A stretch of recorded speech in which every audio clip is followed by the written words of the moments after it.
नमस्कार, welcome to ex service pen India YouTube channel.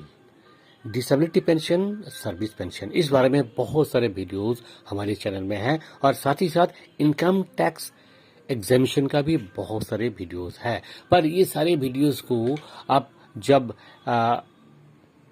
देखने के बाद सवाल करते हैं तो उस सवाल का जवाब आपको आज इस वीडियो में हम लेके आए हैं, जो एफएक्यू है। मेनली आपका ये सवाल रहता है कि सर्विस पेंशन और डिसेबिलिटी पेंशन, क्या ये दोनों ही exempted from paying income tax है या फिर केवल मात्र डिसेबिलिटी पेंशन। सो दोस्तों, देखते रहिए वीडियो को आगे तक, पूरा वीडियो देखिए, आपको जानकारी मिल जाएगा कि कौन सा पेंशन आपके लिए एग्जेम्प्टेड है, कौन सा नहीं है।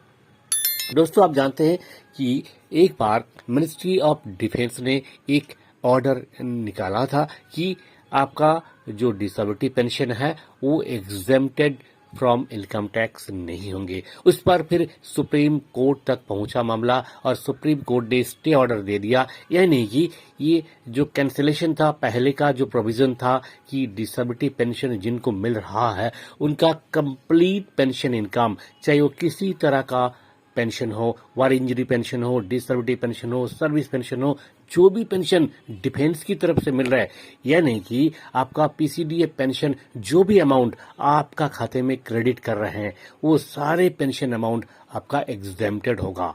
यस, सुप्रीम कोर्ट ने स्टे ऑर्डर भी दिया हुआ है। हमारे वेबसाइट में इसका कंप्लीट डिटेल्स दिया हुआ है, अगर आप पढ़ना चाहते हैं, जिसका लिंक इस वीडियो का डिस्क्रिप्शन बॉक्स में दिया हुआ है। हमारा वेबसाइट जैसे कि आप स्क्रीन पर देख सकते हैं, www.esaminfoclub.com, यहाँ पे जाके आप ढूंढ सकते हैं। सिर्फ ही नहीं, और भी बहुत सारे वेलफेयर न्यूज आपको मिल जाएगा। एक सर्विसमैन का रिलेटेड और सब पर्सनल का रिलेटेड जो भी वेलफेयर न्यूज है, रूल्स रेगुलेशन है, सब चीज यहाँ पे आपको मिल जाता है। अब आते हैं सवाल आपका जो था कि क्या disability pension and service pension दोनों ही एग्जेम्प्टेड है।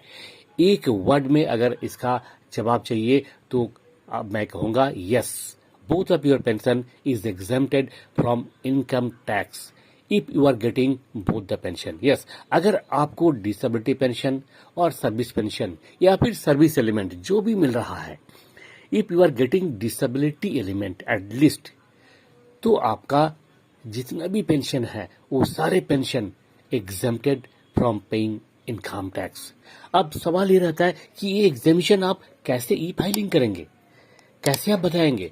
देखिए, ज्यादातर क्या होता है कि जो एक सर्विसमैन है वो कहीं ना कहीं जॉब करते हैं या नहीं करते हैं। अगर आप कर रहे हैं तो भी अच्छी बात है, नहीं कर रहे हैं तो भी यहाँ पे आपके लिए एप्लीकेबल है। तो आप अगर आपका जो भी इनकम है अदर देन पेंशन, वो आप शो करते हैं कहाँ, सैलरी इनकम में या फिर इनकम फ्रॉम अदर सोर्सेज में। मान लीजिए आप बिजनेस करते हैं तो इनकम फ्रॉम अदर सोर्सेज में आ जाता है, ठीक है, और कहीं आप जॉब कर रहे हैं तो वो आ जाता है आपका सैलरी इनकम में।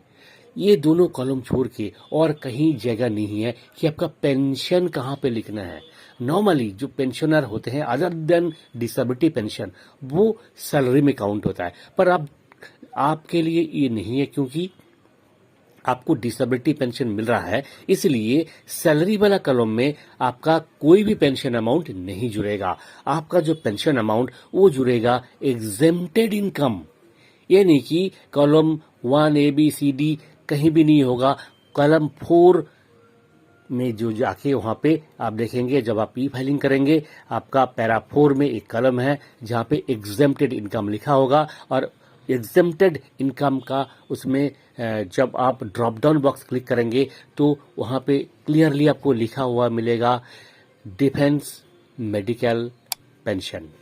तो डिफेंस मेडिकल पेंशन जो कॉलम है उसमें आपको भरना है टोटल जितना आपका सर्विस पेंशन, डिसेबिलिटी पेंशन, वार इंजरी पेंशन, जो भी पेंशन आपको डिफेंस की तरफ से मिल रहा है वो कंप्लीट अमाउंट टोटल करके आपने वहां पे लिखना है, और किसी जगह में नहीं लिखना।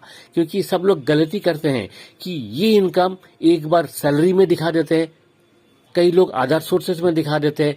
दिस इज टोटली रॉन्ग, नहीं दिखाना है। आपने केवल और केवल मात्र एग्जेम्प्टेड इनकम पैरा 4 में जहां पे लिखा हुआ है मेडिकल पेंशन, वहीं पे आपका पेंशन, डिसेबिलिटी पेंशन का टोटल जो है वो लिखना है। सो दोस्तों, उम्मीद है कि क्लियर हो चुका होगा। अगर फिर भी आपको किसी तरह का कोई क्वारी है तो आप प्लीज पढ़ लीजिए इसका रिलेटेड जो एक एक्सक्लूसिव हमारा आर्टिकल है हमारे वेबसाइट में, आप जरूर एक बार विजिट कीजिए।